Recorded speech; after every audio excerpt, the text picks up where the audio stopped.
মালের কোনো ই তো দেখছি না, স্যান্ডেলও কিনা পড়লে এর মালের কোনো ই তো দেখছি যে সব তো নষ্টটা ভালো পড়ছে। দেখেন কি অবস্থা এখানে, দেখেন এই যে ইটগুলো দিচ্ছে এগুলি একেবারে ওসারে বাটাই ওই তো গাড়িতে ছিল সেখান থেকে এনে রাস্তায় চালাচ্ছে। ইট এমনি গুঁড়ো হয়ে পড়ে যাচ্ছে আপনার ইট। এই কাদা মাটি দিয়ে ওইটাই দেশে আরো বেশি। মাগুরা সদর উপজেলার কুচিয়ামোড়া ইউনিয়নের সেনেরপুকুর থেকে আমুরিয়া মাঠপাড়া এবং আমুরিয়া হাসপাতাল সংলগ্ন সড়ক পাকাকরণ কাজে নিম্নমানের নির্মাণ সামগ্রী ব্যবহারের অভিযোগ উঠেছে। অভিযোগের পর সোমবার দুপুরে স্থানীয়রা নির্মাণ কাজ বন্ধ করে দেন। স্থানীয়দের অভিযোগ, সড়কের সাব রেস পর্যায়ে বালু ও খোয়া ব্যবহারে নির্ধারিত অনুপাত অনুসরণ করা হচ্ছে না। পাশাপাশি নিম্নমানের খোয়া ব্যবহারের অভিযোগ রয়েছে। ব্যবহৃত বালুর সঙ্গে কাদামাটি মিশ্রিত রয়েছে বলেও দাবি করেন তারা। আপত্তির পর নির্মাণ সামগ্রী বহনকারী দুটি গাড়িকে ঘটনাস্থল থেকে ফিরে যেতে দেখা যায়।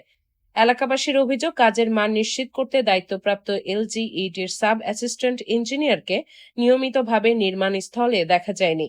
এতে কাজের যথাযথ তদারকি নিয়ে প্রশ্ন তুলেছেন তারা। এখন উপর থেকে কোনো ইঞ্জিনিয়ার আসে না, এবার দেখেও না যে রাস্তাটা কেমনভাবে চলতেছে, কাজটা কি সঠিকভাবে হচ্ছে কিনা, কি দেওয়ার কথা ছিল এখন কি দিচ্ছে, কোনো যাচাই বাছাই ছাড়াই কাজ চলতেছে। কন্ট্রাক্টরের মতন কাজ করতেছে। পরে লাস্টে আমরা দেখছি যে না, আসলে এটা নিম্নমানের, আমাদের কিছু করা উচিত, যেহেতু আমরা চলাচল করবো এই রাস্তায়, এই জন্য আমরা সবাই মিলে বাধা দিছি, কাজটা অফ করে দিছি। ভালো মানের যদি ইট খোয়া দেয় সেইভাবে কাজ করবে, তা নাহলে কাজটা অফ আছে আপাতত। বালি আসতেছে, কাদা আলা বালি, ইট আসতেছে, এগুলো এর মধ্যে ই করলেই ভেঙে যাচ্ছে, কাজ অফ করে দিছি। যে চলে না, এগুলো বাইরে দেশে এগুলো ভালো দেখা যাচ্ছে, হয়তো কিছু আছে চলে, দু এখানে ভালো হতে পারে, দু এখানে খারাপও থাকতে পারে, যা দেশে চলে না রাস্তায়। 1 থেকে 1.5 মাস মতো যাবে, এইসব ইট মিট চলবে না এই রাস্তায়। বালির বদলিল কাদা দিচ্ছে, ইট দেওয়া যায়। সড়কটি নির্মাণ কাজ করছে ঠিকাদারি প্রতিষ্ঠান MS জাকাউল্লাহ অ্যান্ড ব্রাদার্স। প্রতিষ্ঠানটির স্থানীয় প্রতিনিধি হিসেবে রয়েছেন সোহেল রেজা। অভিযোগের বিষয়ে এলজিইডি মাগুরার নির্বাহী প্রকৌশলী আ.ন.ম ওয়াহিদুজ্জামান জানান, বিষয়টি তার অবগত হয়েছে। ঠিকাদারকে মৌখিকভাবে সতর্ক করা হয়েছে।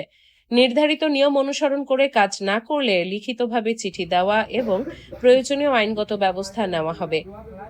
উপজেলা ইঞ্জিনিয়ারকে জানাচ্ছি বিষয়টা, কাজটা আমরা বন্ধ করে দিচ্ছি, অলরেডি চিঠি ব্যবস্থা করছি আর কি, কাজটা আমরা বন্ধ করে দিচ্ছি। আমরা ঠিকাদারকে বলতেছি পুরাতন মালামাল যেসব আনস্টেবল ম্যাটেরিয়াল ব্যবহার করা হচ্ছে সেটা ওখান থেকে অপসারণ করে নেওয়ার জন্য, নাহলে আমরা আইনগত ব্যবস্থা নেবো আর কি। অন্যদিকে অভিযোগের বিষয়ে ঠিকাদারি প্রতিষ্ঠানের স্থানীয় প্রতিনিধি সোহেল রেজার সঙ্গে যোগাযোগ করা হলে তিনি কোনো মন্তব্য করতে রাজি হননি।